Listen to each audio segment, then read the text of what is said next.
Hello बच्चों, स्वागत है आपको हमारा चैनल नोटी एजुकेशन में। तो आज हम पढ़ने वाले हैं केमिकल रिएक्शन एंड इक्वेशंस। ठीक है, इसका एक वीडियो हम प्रीवियस वीडियो बना चुके हैं। वो वीडियो का हम आई बटन में दे देंगे और डिस्क्रिप्शन में दे देंगे और एंड स्क्रीन में दे देंगे, आप जाकर उसको देख लीजिएगा। ठीक है, तो ये है केमिकल इक्वेशंस।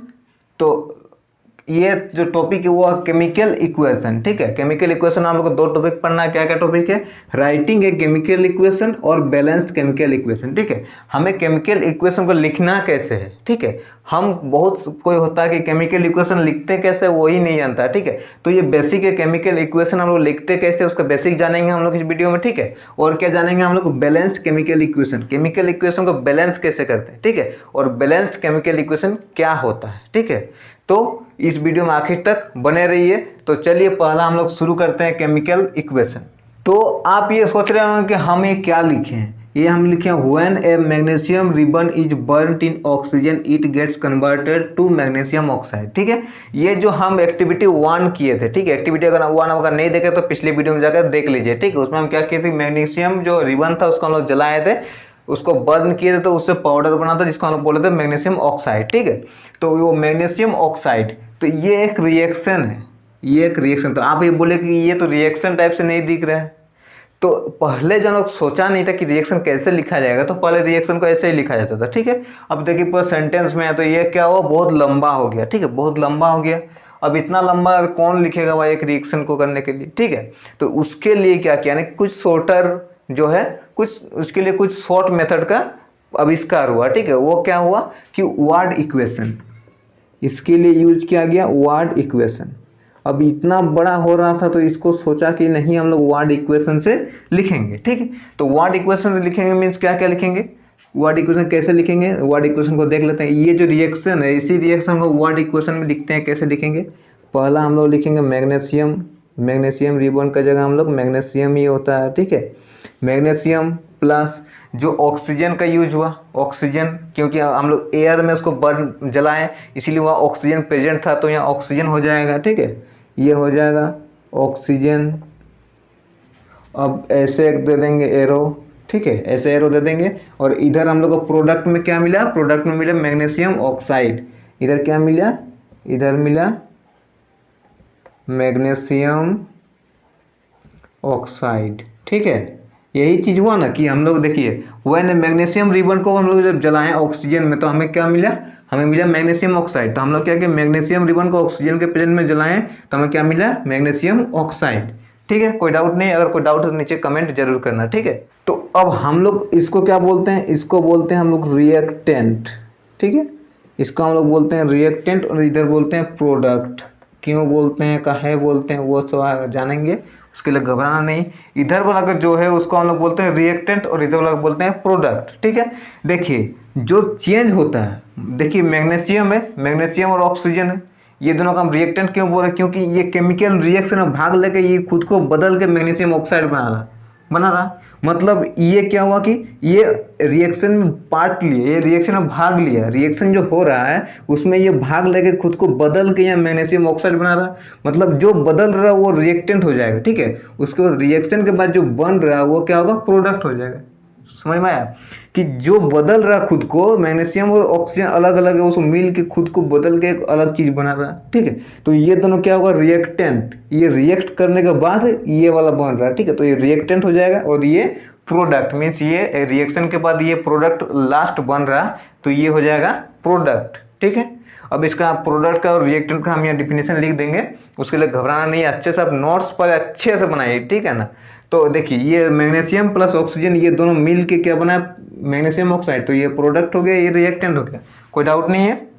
तो आप रिएक्टेंट और प्रोडक्ट का क्या कीजिए? डिफिनेशन पहले लिख लीजिए। ठीक है, ये प्रोडक्ट का डिफिनेशन है, ये रिएक्टेंट का है। ठीक है, रिएक्टेंट का देखिए पहले, the substances that undergo chemical changes in reactions are called reactant. मतलब किसको रिएक्टेंट बोलते हैं? ऐसा सब्सटेंसेस जो क्या करता है कि केमिकल चेंज, खुद को क्या करता है? केमिकल चेंज करता है। ठीक है, खुद का केमिकल चेंज करता है रिएक्शन में, जो पार्ट लेता है, जो पार्टिसिपेट करता है केमिकल रिएक्शन में, उसका हम लोग क्या बोलते हैं? रिएक्टेंट बोलते हैं। ठीक है, उसमें हम लोग दे दिए हैं ऑक्सीजन, ओ वाई हो जाएगा, मतलब मैग्नीशियम और ऑक्सीजन दिए, मैग्नीशियम और ऑक्सीजन उसका एग्जांपल हो गया, ठीक है। तो क्या होगा कि ऐसा सब्सटेंसेस जो क्या करता है कि रिएक्शन में खुद को भाग लेता है, मतलब खुद पार्ट लेता है, खुद पार्टिसिपेट करता है और वो खुद का कुछ बदल देता है, कुछ चीज़ जो है खुद का बदल देता है, वैसा चीज़ को हम लोग क्या बोलते हैं, रिएक्टेंट बोलते हैं, ठीक है। उसका एग्जाम्पल भी दे दिए मैग्नीशियम और ऑक्सीजन, ठीक है। और प्रोडक्ट क्या होता है, the new substances is formed during the reactions are product, मतलब ऐसा सब्सटेंसेस जो रिएक्शंस के वक्त, जो रिएक्शन के बाद जो है प्राप्त होता है, उसका हम लोग क्या बोलते हैं, प्रोडक्ट। ऐसा सब्सटेंसेस जो रिएक्शन होने के बाद हमें जो प्राप्त होता है उसको हम प्रोडक्ट बोलते हैं, ठीक है। तो उसमें हमें क्या प्राप्त हुआ है यहाँ पर, मैग्नीशियम ऑक्साइड। तो एग्जांपल दे दिया हम लोग मैग्नीशियम ऑक्साइड, ठीक है। यहाँ तक क्लियर है। और कुछ चीज़ आप पहले जान लीजिए, ठीक है ना। देखिए ये जो है इधर हम LHS बोलते हैं, लेफ्ट हैंड, सॉरी इधर हम बोलते हैं LHS, लेफ्ट हैंड साइड, और इधर हम बोलते हैं RHS, ठीक है, RHS, राइट हैंड साइड। देखिए ये जो वर्ड इक्वेशन है, हम यहाँ पर क्या बोले कि ये वर्ड इक्वेशन है, ठीक है। तो वर्ड इक्वेशन का हम लोग कैसे डिनोट करते हैं कि इधर हम लोग लिखे रिएक्टेंट लेफ्ट हैंड साइड में और इधर लिखे हम लोग प्रोडक्ट, ठीक है। और बीच में एक एरो दे देते हैं, बीच में क्या करते हैं, एरो दे देते हैं, ठीक है ना। ये डिनोट करता कि ये दोनों में रिएक्शन हो गया, ये प्रोडक्ट बना, ये एरो डिनोट करता है, ठीक है। और इधर हम लोग लेफ्ट हैंड साइड क्या रखते हैं, रिएक्टेंट रखते हैं। लेफ्ट हैंड साइड में क्या रखते हैं, रिएक्टेंट रखते हैं, वो बीच में एक प्लस साइन देते हैं, ठीक है। मान लीजिए कि दो ये है, दो एलिमेंट है ना, मैग्नीशियम और ऑक्सीजन, दोनों एलिमेंट के बीच में क्या करेंगे हम लोग, प्लस साइन देंगे, ठीक है। अगर यहाँ मैग्नीशियम ऑक्साइड हुआ और एक यहाँ होता तो यहाँ प्लस साइन करके जो होता है वो दे देते हैं, ठीक है। मतलब वो और अभी है नहीं तो यहाँ प्लस साइन नहीं दिए, ठीक है ना। और राइट साइड क्या रखते हैं हम लोग, प्रोडक्ट रहते हैं। इधर राइट हैंड साइड, इधर भी अगर कुछ और रहेगा तो इधर प्लस साइन दे सकते हैं, ठीक है। लेकिन अभी कुछ है नहीं तो उधर प्लस साइन देंगे नहीं, ठीक है। और ये एरो क्या करता है, एरो डिनोट करता है रिएक्शन की तरफ, मतलब ये रिएक्टेंट से प्रोडक्ट की तरफ ही इसका एरो का साइन रहेगा, ठीक है। इसमें कोई डाउट नहीं रखना है। एरो का साइन किधर रहेगा, रिएक्टेंट से लेकर प्रोडक्ट की तरफ, ठीक है। और इधर लेफ्ट हैंड साइड में क्या रहेगा, रिएक्टेंट रहेगा, और राइट हैंड साइड में क्या रहेगा, प्रोडक्ट रहेगा, ठीक है। इसमें कोई डाउट नहीं है। और अगर दो रिएक्टेंट हुआ, दोनों रिएक्टेंट के बीच में प्लस साइन रहेगा, और अगर दो प्रोडक्ट हुआ तो दो प्रोडक्ट के बीच में प्लस साइन रहेगा। देखिए ये जो है ये हमारा वर्ड इक्वेशन हुआ, ठीक है। लेकिन हम क्या इसको और छोटा करके लिख सकते हैं, क्या लिख सकते हैं? आपको क्या लगता है कि इसको लिख सकते हैं कि नहीं लिख सकते, ठीक है। क्या साइंटिस्ट लोग जो है वो अभी तक क्या सोच रहे होंगे कि ये लिख सकते हैं कि नहीं, वो लोग कुछ ना कुछ निकाल लिए होंगे अभी तक, ठीक है। तो अगर हम लोग इसको वर्ड इक्वेशन की जगह अगर हम लोग इसको सिंबल इक्वेशन में कर दे तो क्या हो जाएगा कि ये छोटा हो जाएगा। अब सिंबल क्या होता है, ठीक है। सिंबल के लिए आपको पीरियोडिक टेबल याद करना पड़ेगा, ठीक है। उसके लिए एक वीडियो हम बना देंगे, आप उसको भी देख लीजिएगा, ठीक है ना। तो पीरियोडिक टेबल के लिए आपको याद करना पड़ेगा। तो पीरियोडिक टेबल क्या होता है, पीरियोडिक टेबल एक एलिमेंट का ऐसा अरेंजमेंट है, उसको हम लोग पढ़ेंगे 5th चैप्टर में आपका दिया हुआ है, वो हम लोग पढ़ेंगे, ठीक। उसमें हम लोग पीरियोडिक टेबल पढ़ेंगे, तो उसको हम लोग पीरियोडिक टेबल याद करने का भी तरीका आपको बता देंगे, ठीक है ना। तो देखिए मैग्नीशियम ऑक्सीजन और इधर मैग्नीशियम ऑक्साइड, ठीक है। अगर हम इसका सिंबल को याद कर ले, मैग्नीशियम ऑक्सीजन और मैग्नीशियम ऑक्साइड का, तो हम इसका जो सिंबॉलिक इक्वेशन है वो बना सकते हैं, ठीक है। तो देखिए इसका सिंबल क्या होता है, इसका सिंबल होता है Mg, ठीक है। ऑक्सीजन गैस है इसीलिए इसका सिंबल होता है O2, बीच में हम लोग प्लस साइन दे देंगे, ठीक है, MgO2। और इसका क्या होता है, इसका होता है MgO, means magnesium oxide, MgO। इधर यहाँ क्या साइन होगा, यहाँ क्या साइन होगा, एरो साइन होगा ना। एरो का साइन किधर रहेगा, रिएक्टेंट से प्रोडक्ट की तरफ एरो का डायरेक्शन होगा, ठीक है। तो ये हो गया हमारे सिंबल की क्वेश्चन। देखिए कितना छोटा हो गया, अब इसको लिखने में कितना आसान हो जाएगा, ठीक है। तो आपको क्या करना है, आपको गिनना है इधर जो मैग्नीशियम है और इधर जो मैग्नीशियम है क्या वो सेम है। और लोग का अगर देखिए एक मैग्नीशियम का कितना एटम है, एक एटम है। मैग्नीशियम का कितना एटम है, एक एटम है। ऑक्सीजन का कितना एटम है, 2 एटम है। ऑक्सीजन का कितना एटम है, 1 एटम है। मतलब कि ये जो है ये बैलेंस्ड नहीं है, ठीक है। ये क्या है, देखिए इधर क्या है, इसका 1 है, ठीक है ना, 1 है, किधर भी कुछ साइन नहीं, मतलब 1 है। ऑक्सीजन कितना है, 2 है, ठीक है। यह मैग्नीशियम कितना है, 1 है, और ऑक्सीजन कितना है, 1 है। मतलब कि मैग्नीशियम तो सेम है लेकिन ऑक्सीजन यहाँ अलग है, ऑक्सीजन इधर ज़्यादा है इधर कम है। तो क्या है, ये बैलेंस्ड नहीं है, ठीक है। बैलेंस नहीं है मतलब इसको हम लोग क्या बोलते हैं, स्केलेटल केमिकल इक्वेशन, ठीक है। मतलब कि अगर ये बैलेंस रहता तो इसको हम लोग क्या बोलते हैं, बैलेंस्ड केमिकल इक्वेशन, उसको हम लोग बोलते फिर यहाँ लिख दे रहे हैं हम बैलेंस्ड, ठीक है, बैलेंस्ड केमिकल इक्वेशन। अगर ये बैलेंस रहता तो बैलेंस केमिकल इक्वेशन, लेकिन ये बैलेंस नहीं है। देखिए इधर O ज़्यादा है, ऑक्सीजन ज़्यादा है, ठीक है, तो क्या हो जाएगी ये स्केलेटल केमिकल इक्वेशन, ठीक है। इधर क्या है कि इसका मास भी कम है, इसका मास ज़्यादा है, इसका मास इधर कम हो जा रहा है, ठीक है। मतलब अगर तराजू आप देखे होंगे, तराजू ऐसे रहता है, ठीक है, दो साइड में आपका दिए रहता है, ठीक है। अगर एक साइड का आपका मास ज़्यादा हुआ, एक साइड का वजन ज़्यादा हुआ तो इधर नीचे हो जाएगा, तो ये बैलेंस नहीं होगा, ठीक है। इसी तरह हो रहा है कि इसका मास ज़्यादा है, इसका मास क्या है, ज़्यादा है, ठीक है ना। ये तो बराबर है, ये दोनों बराबर है, लेकिन ये क्या कम है। मतलब क्या हुआ कि ये अनबैलेंस हुआ, ठीक है।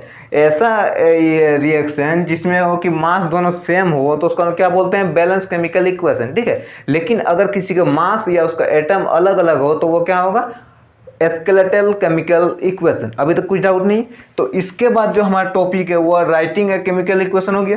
अब है हमारा बैलेंस्ड केमिकल इक्वेशन, तो उसमें हम लोग क्या करेंगे, बैलेंस करना सीखेंगे। देखिए अब हम ये बोले कि ये बैलेंस नहीं है, लेकिन हम लोग को ये भी जानना होगा कि बैलेंस कैसे करते हैं, ठीक है। तो वो इसके बाद वाला जो टॉपिक है उसमें हम लोग जानेंगे। अब हम लोग देख लेते हैं बैलेंस्ड केमिकल इक्वेशन, ठीक है। अभी तक हम लोग केमिकल इक्वेशन देखे हुआ क्या था, बैलेंस नहीं था, वो स्केलेटल केमिकल इक्वेशन था, ठीक है। तो अभी हम लोग देखेंगे कि बैलेंस्ड केमिकल इक्वेशन बैलेंस कैसे करते हैं केमिकल इक्वेशन को, ठीक है। तो आप एक चीज सुने होंगे कि मास कैन नाइदर बी, आप वो पढ़े होंगे conservation of mass, mass can neither be created, mass can neither be created nor be destroyed, nor be destroyed in the chemical reaction. मतलब है कि आपका जो केमिकल रिएक्शन है उसमें आपका मास ना कि घटेगा ना कि बढ़ेगा। मान लीजिए कि रिएक्टेंट में आपका जो है, रिएक्टेंट में जो मास है, रिएक्टेंट वो क्या प्रोडक्ट में आपको वही मास रहेगा, मतलब ना कि घटेगा ना कमेगा।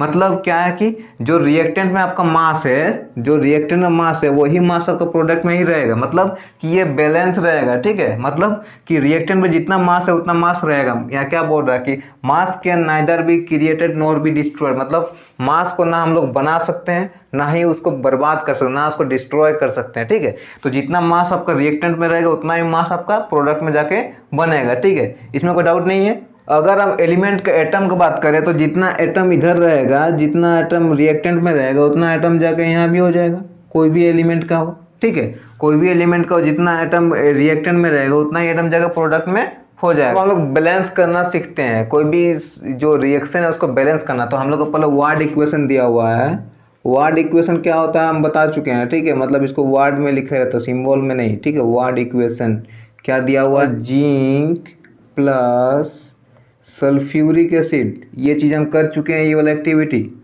याद आ रहा है। सल्फ्यूरिक एसिड जब रिएक्शन कराएंगे तो क्या बनेगा, zinc sulphate plus hydrogen gas. मतलब कि आप ये चीज़ कर चुके हैं, कॉनिकल फ्लास्क वाला जो है सेकेंड वाला एक्टिविटी जो है वही वाला है, ठीक है। जिंक हम लोग ग्रेन्यूल लिए थे और सल्फ्यूरिक एसिड हम लोग उसमें ऐड किए तो क्या निकला था, उसमें हाइड्रोजन गैस निकला था, ठीक है। और जो बना था वो क्या बना था, जिंक सल्फेट बना था, ठीक है। तो इसको अब हम लोग सिम्बॉलिक फॉर्म में कर देते, कन्वर्ट पहले सिम्बॉलिक फॉर्म में जिंक का हम लोग Zn लिख देंगे, ठीक है। प्लस सल्फ्यूरिक एसिड का होता है H2SO4। और अब ये दोनों का रिएक्ट कराएंगे तो क्या हो जाएगा, तो हो जाएगा ZnSO4 प्लस H2, ठीक है। ये चीज़ बनेगा। यहाँ पर क्या होगा, हाइड्रोजन होगा, यहाँ पर हाइड्रोजन दे देते हैं, यहाँ पर होगा हाइड्रोजन, ठीक है। मतलब ये चीज़ हो जाएगा zinc plus sulphuric acid plus जब ये हुआ तो जिंक सल्फेट और हाइड्रोजन, ठीक है। ये चीज़ हो गया, ये हो गया आपका स्केलेटल है। स्केलेटल कैसे है आपको हम बता रहे हैं। देखिए जिंक कितना यहाँ एक है, यहाँ जिंक कितना एक है, ठीक है। H2 है, H2 है, SO4 है, SO4 है। तो ये क्या है, ये बैलेंस्ड है, सॉरी स्केलेटल नहीं है, बैलेंस्ड केमिकल इक्वेशन है। ये क्या है, बैलेंस्ड केमिकल इक्वेशन है। आप अगर सोच रहे होंगे कि हम कैसे किए, तो देखिए यहाँ जिंक कितना है, इसका एटम कितना है, एक एटम है। जिंक का कहीं 1 2 नंबर नहीं लिखा हो, मतलब एक एटम है, ठीक है। H हाइड्रोजन का कितना, 2 एटम, हाइड्रोजन का यहाँ कितना है 2, यहाँ जिंक का कितना 1, यहाँ जिंक का कितना है 1, ठीक है। S का कितना है, यहाँ 1 है, S का कितना 1 है।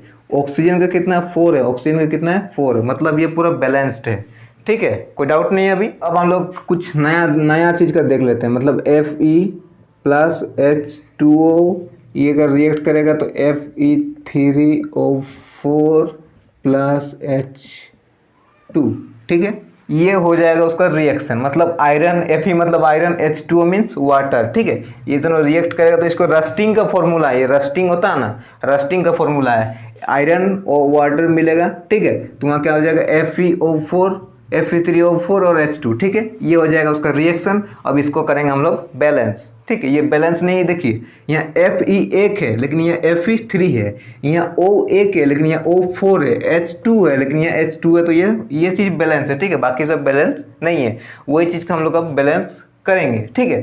तो इसको हम लोग 7 स्टेप में बैलेंस करेंगे। बुक में आपका 7 स्टेप दिया हुआ, तो हम भी 7 स्टेप में ही पढ़ाएंगे, ठीक है। 7 स्टेप में ये चीज़ का हम लोग बैलेंस करेंगे, तो उसको घबराना वाली बात नहीं है। आप धीरे धीरे करके पूरा, जब आप आखिरी स्टेप पढ़ाएंगे तब आप सोचिएगा कि ये तो बैलेंस हो गया, तो आप धीरे धीरे करके वीडियो में आखिर तक बने रहिए। हम लोग अब शुरू करते हैं जो स्टेप 1। स्टेप 1 में हमारा क्या बोल रहा है, स्टेप 1 में आपको क्या करना, जो ये चीज़ जो है इसको FeH2O, ठीक है, ये Fe3O4 प्लस H2, इसके बाहर में आपको बॉक्स करने बोल रहा है। जो पहला स्टेप बोल रहा है आपको बाहर में बॉक्स कर ले, ताकि इसके जो अंदर वाला है उसको आपको कुछ छेड़खानी नहीं करना है। इसका जो अंदर में बॉक्स का अंदर में है उसमें आपको कुछ छेड़खानी नहीं करना है, ये चीज़ आप याद रखिएगा, ठीक है। जैसा है, जैसे दिख रहा है वो ऐसे ही आपको सेम टू सेम आपको उतार देना है। ये हो गया स्टेप 1 में। अब आते हैं हम लोग स्टेप 2 में। स्टेप 2 में आपको क्या बोल रहा है कि स्टेप 2 में आपको बोल रहा है कि आपको लिस्ट बनाना है, कि यहाँ पर मान लीजिए कि आपको एलिमेंट दे दिए, आप एलिमेंट दे दिए, और यहाँ पर आपको देना number of atom, number of atom in reactant, मतलब आपका रिएक्टेंट में कौन सा एलिमेंट का कितना एटम है उसको आपको लिख देना है, ठीक है, रिएक्टेंट। और इधर वही चीज़ लिखना है, number of atom in product, ठीक है। अगर दिखाई नहीं दे रहा तो हम बता दे रहे हैं, यहाँ पर है एलिमेंट, ठीक है। इधर से ऐसे ऐसे डब्बा और टेबल बना दिए, ठीक है। इधर से एक ऐसे भी इसको पार्टीशन कर देते हैं। देखिए ये क्या, नंबर ऑफ एटम, मतलब आपका रिएक्टेंट में आप मान लीजिए कि यहाँ लिख दिए हम Fe मीन्स आयरन को लिखे, ठीक है। यहाँ हम लिखे H मीन्स हाइड्रोजन को लिखे, और ऑक्सीजन, यही 3 ही एलिमेंट है। Fe, H और O 3 एलिमेंट है। अब क्या बोल रहा है कि number of atom in reactant, मतलब ये रिएक्टेंट कौन है, ये वाला है जो कि खुद को चेंज करता है या रिएक्शन में शामिल करता है, वो रिएक्टेंट होता है। और इधर वाला क्या है, प्रोडक्ट है, ठीक है, कोई डाउट नहीं है। तो इसमें क्या बोल रहा है कि रिएक्टेंट है, इसमें बोल रहा है कि जो एलिमेंट है उसका कितना डो है, इसका 1 है। अब H हाइड्रोजन का कितना है, 2 है, तो हाइड्रोजन का 2 कर देते हैं, और ऑक्सीजन का कितना 1 है, कोई डाउट नहीं है। रिएक्टेंट में हाइड्रोजन का 2 है, आयरन का 1 है और ऑक्सीजन का 1 है, ठीक है। अब इधर जाएंगे प्रोडक्ट में, प्रोडक्ट यहाँ से यहाँ तक है, ठीक है। तो आयरन का कितना है, आयरन का 3 है, ठीक है। हाइड्रोजन का कितना है, 2 है, ठीक है। और ऑक्सीजन का कितना है, ऑक्सीजन का 4 है, ठीक है ना। तो ये देखिए बैलेंस नहीं है, बैलेंस नहीं है क्यों, क्योंकि इसमें आयरन का बैलेंस नहीं है, 3 है या 1 है। हाइड्रोजन का बैलेंस नहीं है, बैलेंस है, हाइड्रोजन का बैलेंस है, सॉरी हाइड्रोजन का बैलेंस है। ऑक्सीजन का नहीं है, यहाँ पर 2 1, यहाँ पर 4, मतलब ऑक्सीजन का भी नहीं है और आयरन का भी नहीं है, ठीक है। तो इसी का हम लोग अब बैलेंस करेंगे। यहाँ स्टेप 2 तक हम लोग पहुँच चुके हैं, ठीक है। स्टेप 2 में आप टेबल बना लिए किसका इसका बैलेंस नहीं है। देखिए बैलेंसिंग करने में सबसे पहले हमें क्या करना है कि ऐसा जो कंपाउंड खोजना है जिसमें कि सबसे अधिक एटम हो, ठीक है।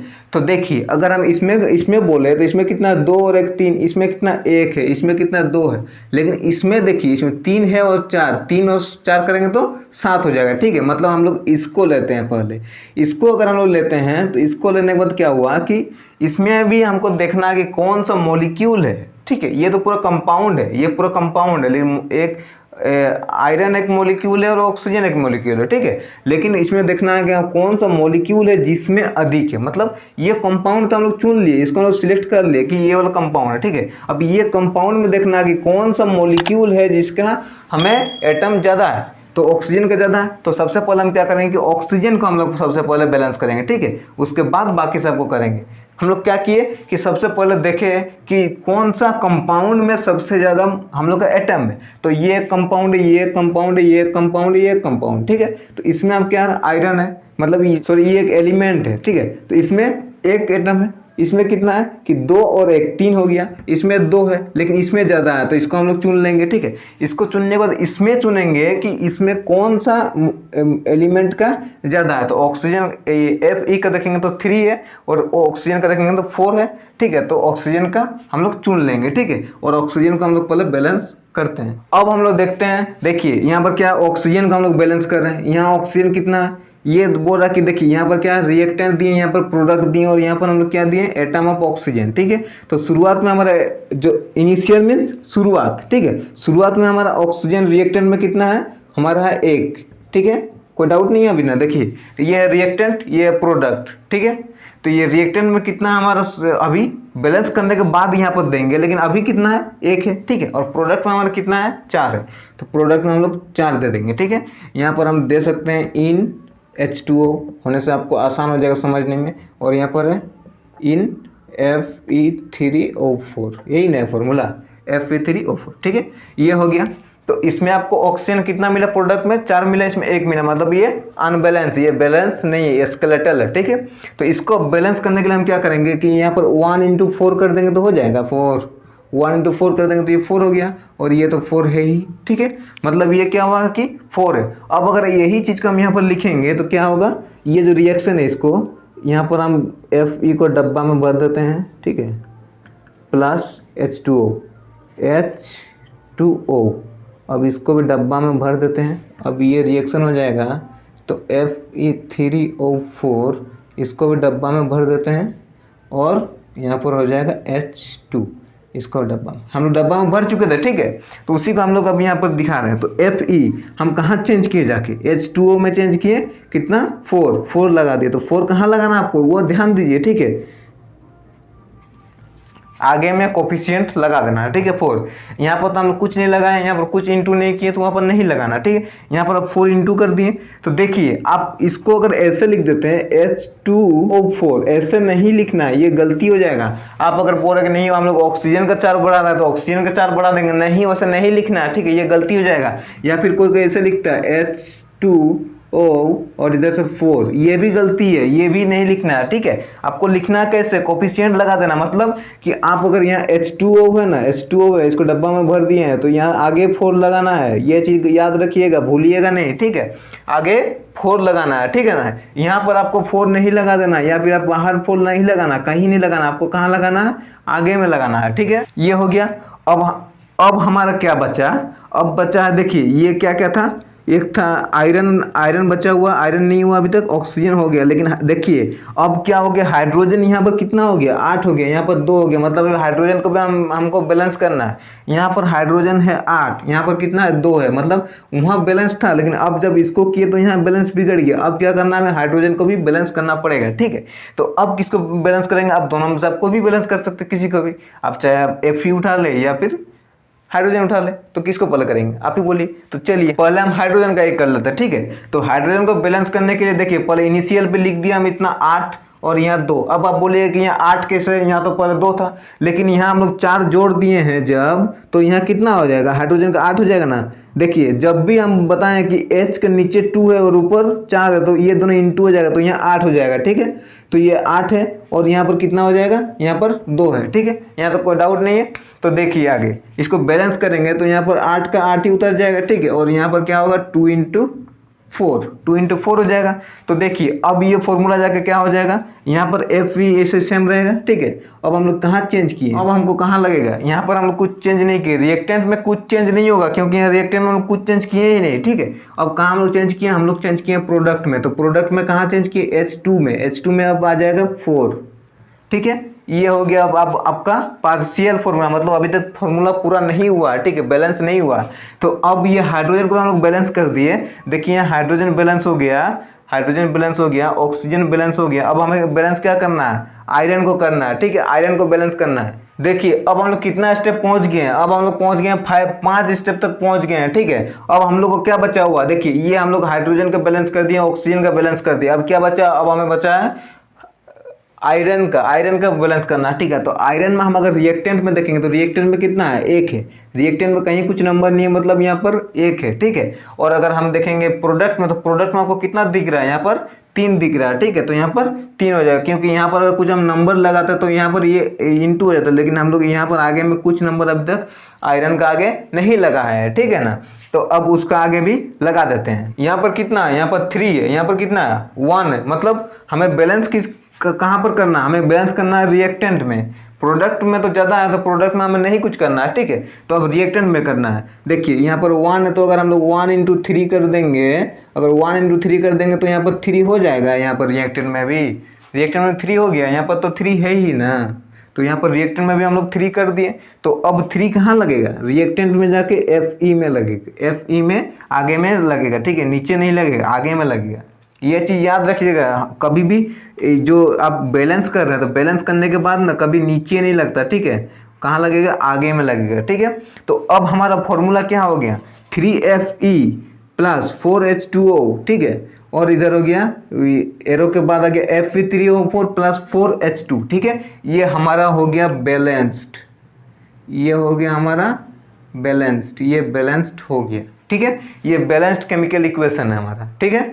यही चीज था। देखिए कुछ नहीं किया, पहले क्या किया हम, पहले सबसे बड़ा जो है हमारा कंपाउंड उसको लिए, ठीक है। सबसे बड़ा कंपाउंड में हम देखे कि सबसे बड़ा कंपाउंड मतलब क्या, सबसे ज़्यादा एटम कौन सा कंपाउंड में उसका पहले देखेंगे, ठीक है। उसके बाद हम लोग क्या देखेंगे कि उसमें कौन सा मॉलिक्यूल है, कौन सा एलिमेंट है जिसमें सबसे ज़्यादा एटम है, ठीक है। तो उस किसमें, ऑक्सीजन में। तो ऑक्सीजन को हम लोग पहले बैलेंस किए। ऑक्सीजन को बैलेंस करने के बाद हमारा क्या आया, हमारा उस टाइम आ गया 4, ठीक है। 4 आया, तो 4 हम लोग उसको कर दिए। उसके बाद हमारा कितना आया कि हम लोग किए हाइड्रोजन को बैलेंस करने के बाद, हाइड्रोजन को बैलेंस कर दिए, तो उस टाइम आ गया हमारा 4, ठीक है। तो 4 हम लोग यहाँ पर दे दिए। उसके बाद हम लोग किए आयरन को बैलेंस तो अभी किए ही, यही चीज़ देख लीजिए अच्छे से। नोट्स अच्छे से बना लीजिए, नोट्स आपका बहुत ही इंपॉर्टेंट है, ठीक है। बिना नोट्स का कुछ नहीं कर सकते आप। नोट्स अच्छे से बनाइएगा तो बाद में जब एग्जाम आपका होगा तो आप अच्छे से पढ़ सकते हैं, ठीक है।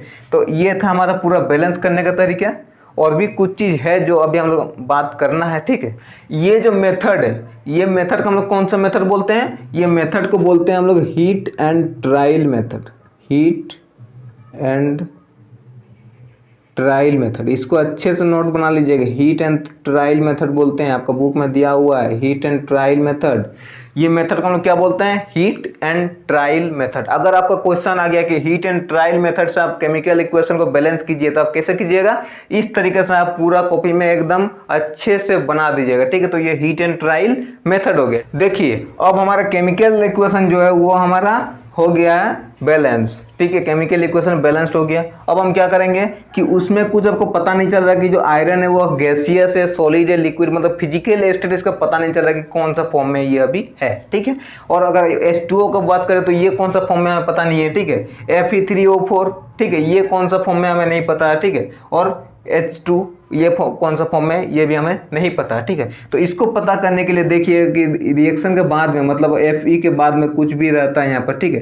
तो उसको याद करने के लिए ये देखिए, ये जो है इसको आपको याद करना बहुत जरूरी है। गैसियस के लिए स्मॉल g, लिक्विड के लिए स्मॉल l, एक्वास के लिए AQ और सॉलिड के लिए S। ये चीज़ आपको याद करके रखना है, ठीक है ना। अब मान लीजिए कि यहाँ पर हम लोग Fe के बाद S लगा दिए, तो ये क्या है, सॉलिड है, ठीक है। यहाँ पर हम लोग G लगा दिए, मतलब ये गैस है, ठीक है ना। यहाँ पर हम लोग लगा दिए S, तो यहाँ पर ये क्या, सॉलिड है, और यहाँ पर G लगा दिए, मतलब ये गैस है, ठीक है। ये चीज़ आपको याद रखना है, ठीक है ना। ये चीज़ बहुत इंपॉर्टेंट है। और अब आप पूछिए कि एक्वास क्या होता है। एक्वास तो हम लोग पहली बार सुन रहे हैं। एक्वास मीन्स होता है सोल्यूशन इन वाटर। कोई भी चीज़ का अगर आप वाटर में सोल्यूशन कर रहे हैं, मतलब ये एक्वास में हो गया, ठीक है। अगर आप कुछ भी चीज़ को वाटर में मिला रहे मतलब उसका आगे क्या लग जाएगा, उसका पीछे एक्वास लग जाएगा, ठीक है, एक्यू। ये हो गया उसका सॉल्यूशन इन वाटर, ठीक है, ये चीज़ लगेगा। तो हमारा अब अगर ये रिएक्शन अगर ये देख कंप्लीट हो गया, ये क्या आयरन क्या में सॉलिड में है और वाटर क्या गैसियस, वाटर गैसियस में है मतलब ये स्टीम में है।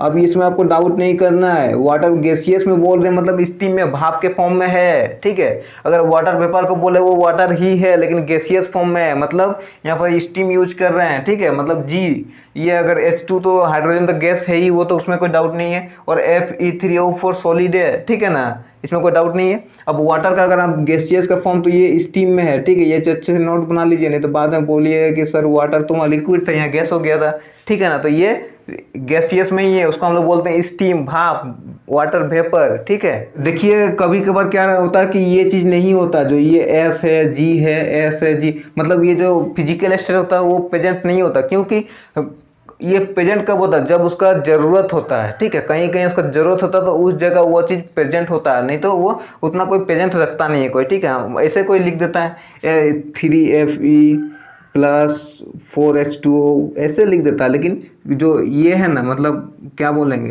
कि जो फिजिकल स्टेट है उसको उतना जल्दी नहीं लिखता है। कब लिखता है, जब कुछ ज़रूरत उसका पड़ता है, ठीक है। तो इसके बाद और कुछ चीज़ है, तो उसके बाद ये जो हमारा टॉपिक है वो कंप्लीट हो जाएगा, ठीक है। कुछ चीज़ें पहले देख लेते हैं। आप लोग देखिएगा कि कुछ चीज़ दिया रहता है, चाहे ये जो ये एरो है, एरो में का ऊपर या कुछ नीचे दिया रहता है, ठीक है ना। तो ये चीज़ क्या होता है, जो एरो का ऊपर या नीचे दिया रहता है वो चीज़ क्या होता है, ठीक है। वो चीज़ एक तो वो टेम्परेचर वहाँ रहेगा, ठीक है, टेम्परेचर रहता है या प्रेशर रहता है या कैटलिस्ट रहता है, ये तीनों में से ही आप अंदर में एरो का ऊपर में या नीचे में कुछ में रहेगा, ठीक है। जैसे एग्जांपल देख लेते हैं, यहाँ क्या कार्बन मोनोऑक्साइड प्लस H2, तो अब यहाँ अगर कर दिए ये क्या 340 ATM लिया हो, ATM मीन्स यहाँ पर एटमॉस्फेरिक प्रेशर बोल रहा है, ATM मीन्स एटमॉस्फेरिक प्रेशर, ये चीज़ याद रखिएगा, ATM मीन्स एटमॉस्फेरिक प्रेशर दिया हुआ है, ठीक है। तो मतलब अगर हम कार्बन मोनोऑक्साइड और हाइड्रोजन गैस को अगर इतना एटमॉस्फेरिक प्रेशर से करेंगे तो ये बन जाएगा, ठीक है। अब कोई डाउट नहीं है। देखिए ये सनलाइट यहाँ पर कैटलिस्ट के तौर पे यूज हो रहा है, क्लोरोफिल भी यहाँ पर कैटलिस्ट के तौर पे यूज हो रहा है, ठीक है। ये फॉर्मूला आप कहाँ देखे होंगे, याद कीजिए, तो ये फॉर्मूला आपको कहाँ लग सकता है, ये फॉर्मूला है हमारा फोटोसिंथेसिस का फॉर्मूला यही है। कार्बन डाइऑक्साइड और वाटर को उसमें यूज करते हैं, इसमें सनलाइट और क्लोरोफिल उसमें प्रेजेंट रहता है लीफ में, और फोटोसिंथेसिस बनता है। क्या बनता है, ये ग्लूकोज का फॉर्मूला है, याद कर लीजिए, ग्लूकोज क्या C6H12O6, C6H12O6 ग्लूकोज का फॉर्मूला है, ठीक है। ये ऑक्सीजन रिलीज होता है, जो वाला ऑक्सीजन रिलीज होता है वो वाला है, अब याद आया। और ये हाइड्रोजन जो हम वाटर जो बोले जो रिलीज होता है, ट्रांसपीरेशन से जो रिलीज होता है, ये वाटर वहाँ रिलीज होता है, ठीक है। अब कोई डाउट नहीं, देखिए ये फोटोसिंथेसिस कार्बन डाइऑक्साइड जो लेता है वो वाला है, ठीक है। ये वाटर जो हम लोग जड़ से जो रूट से जो एब्जॉर्ब कर ये करता है, लीफ तक पहुंचाता है, वो वाटर है, ठीक है। और सनलाइट और क्लोरोफिल तो वहाँ प्रेजेंट होता ही है, क्लोरोफिल का वजह से सनलाइट को कैप्चर करता है, ठीक है। यही चीज़ पूरा फोटोसिंथेसिस है, ठीक है ना।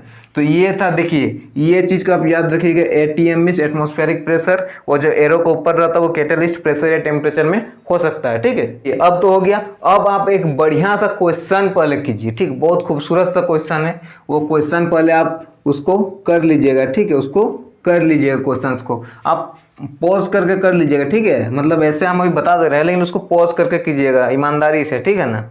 देखिए ये क्वेश्चन आपको करना है, ईमानदारी से कर लीजिएगा, ठीक है ना। अब बता दे रहे, इसका हो गया हमारा H2, इसका हो गया हमारा Cl2। अगर आप नहीं समझ रहे कि क्यों हो रहा है, तो ये चीज़ आप 9 क्लास में दिया हुआ है, ठीक है, एटम एंड मॉलिक्यूल चैप्टर में दिया हुआ है, और स्ट्रक्चर ऑफ एटम दोनों चैप्टर का अच्छे से उसका वीडियो लेक्चर बना हुआ, आप जाकर उसका अच्छे से देख लीजिए, ठीक है। वो चीज़ को हाइड्रोजन इधर हो गया H2, यहाँ Cl2, ठीक है। अब यहाँ जब हो गया तो ये क्या हो गया HCl, ये हो गया।